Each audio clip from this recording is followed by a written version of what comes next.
Si la razón de ente puede expresarse como lo que es, y lo que expresa cierta esencia posible en cuanto a esencia, y es cierto acto de ser, ¿no estaríamos ante dos nociones anteriores a la razón de ente?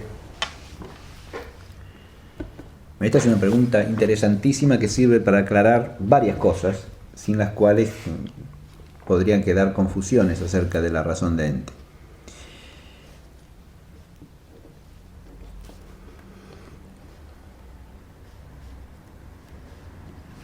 Suele decirse, y con buen fundamento, que la razón de ente es la más primitiva en la inteligencia humana.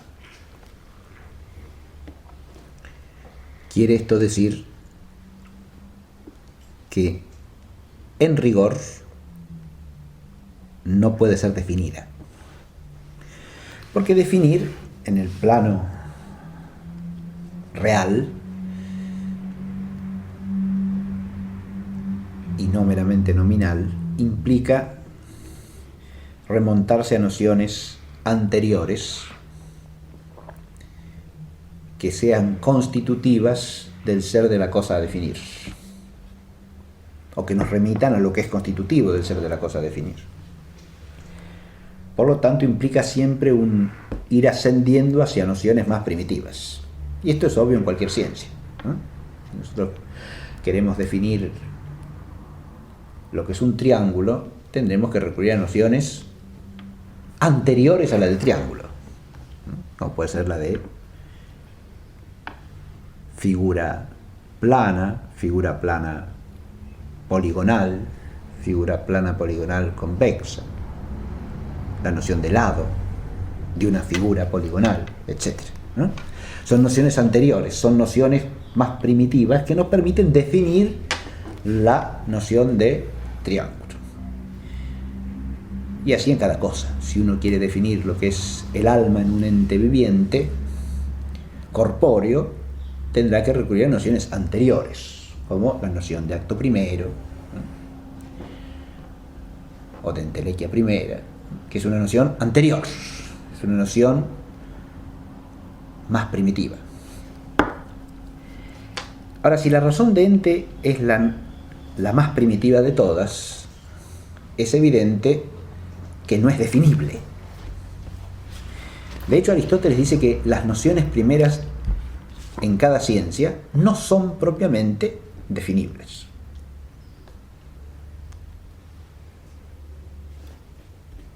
Pero advirtamos que el ser noción primera de una ciencia cualquiera es ser noción primera secundum quid, y no simpliciter, porque es primera en ese orden de intelección, o en ese orden de ser al que está aplicada la intelección formal de esa ciencia, pero no primera en absoluto. En cambio, sí es primera en absoluto la que sea noción primitiva en el orden metafísico, porque la metafísica es la ciencia primera. Si no hay ciencia más elevada para la inteligencia humana en el ejercicio natural de la misma. No hay horizonte de intelección que sea más primitivo que el de la metafísica. Cuando nosotros decimos que el ente es lo que es, no estamos propiamente definiendo, sino que estamos, por lo tanto, haciendo una explicitación nominal del contenido de la noción.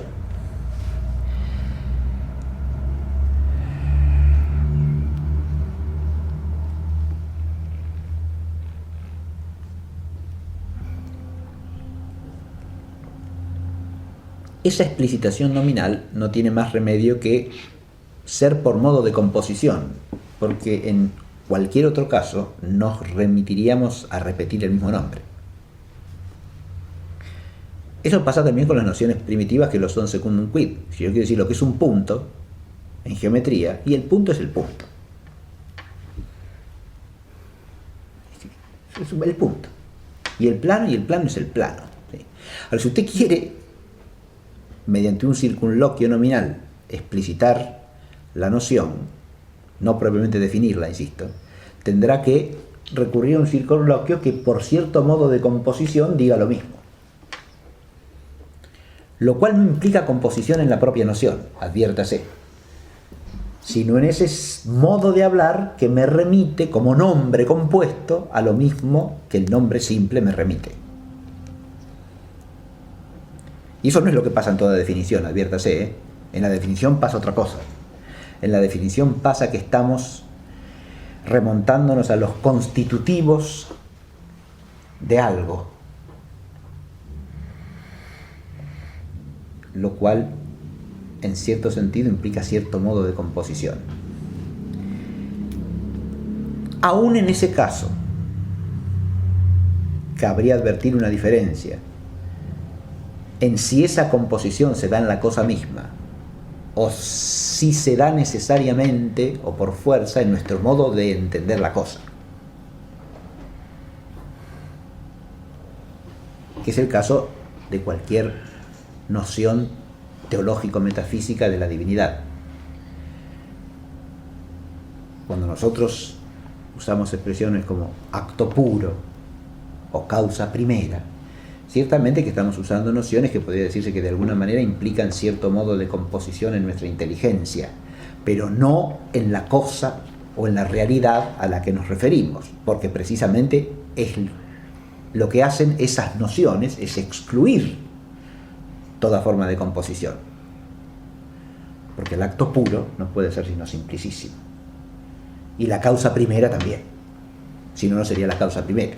Pero si digo causa y digo primera, parece que estoy componiendo dos razones de ser, ¿no? La de ser causa y la de ser primera en el orden de las causas.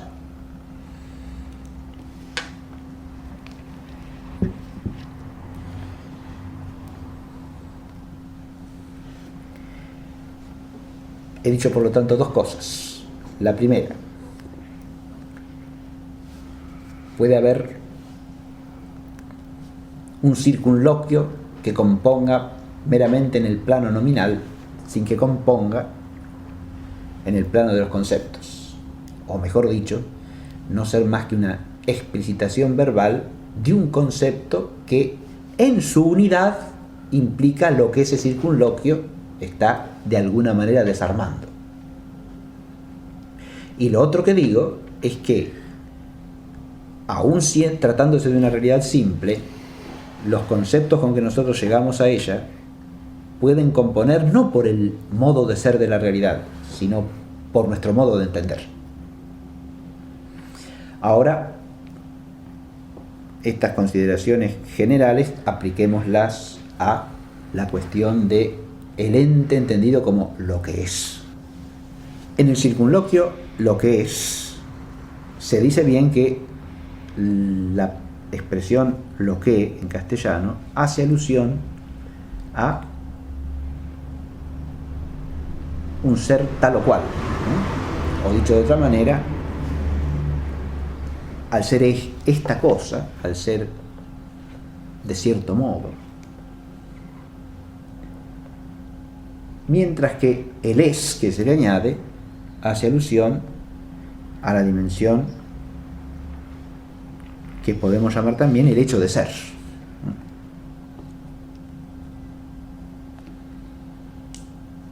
O la existencia.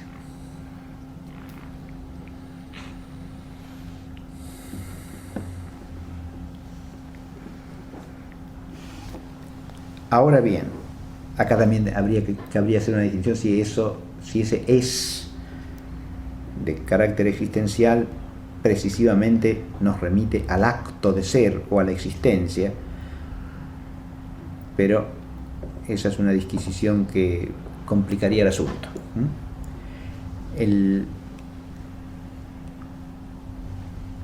Porque acá no estamos hablando, porque si no estaríamos entendiendo el ente directamente a partir de la composición de la esencia y el acto de ser. Y no se trata de eso en el circunloquio, sino que se trata de señalar, es lo que a mí me parece, que si digo ente, digo algo que es. En el algo implicada cierta determinación, algún ser tal. y en el es va implicada cierta existencia, es decir, cierto hecho de ser.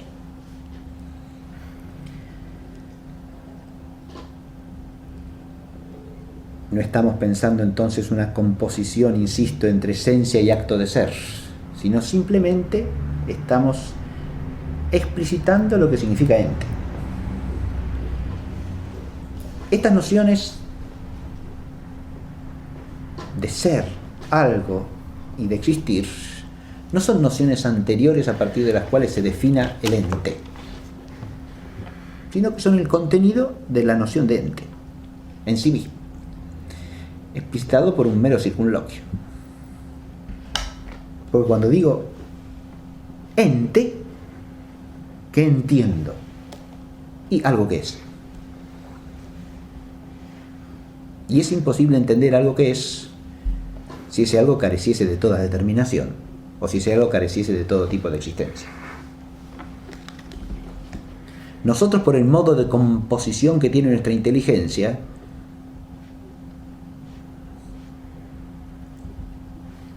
podemos indirectamente distinguir racionalmente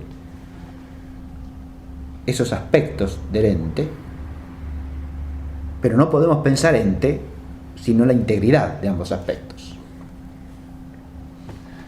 Acá se trata más bien, insisto, de un circunloquio, ¿no? De un circunloquio verbal. ¿Por qué? Y porque no hacemos otra cosa que, en una fórmula compuesta, y por lo tanto implica cierto modo de composición en el modo de entender nosotros la fórmula, ¿no?, explicitar lo que está contenido necesariamente en la razón de ente de modo simple. Quiero decir, de modo tal que las dos cosas se piensan juntamente, en una misma y única razón.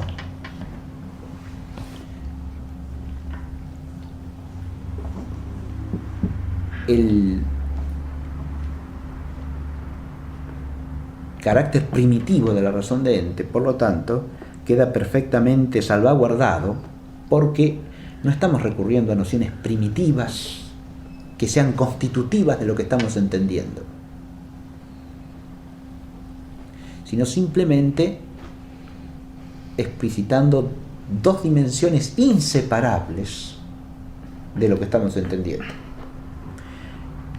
Lo que es, como sinónimo de ente, remite precisamente a eso, al ente en general. Y el ente en general es lo que es.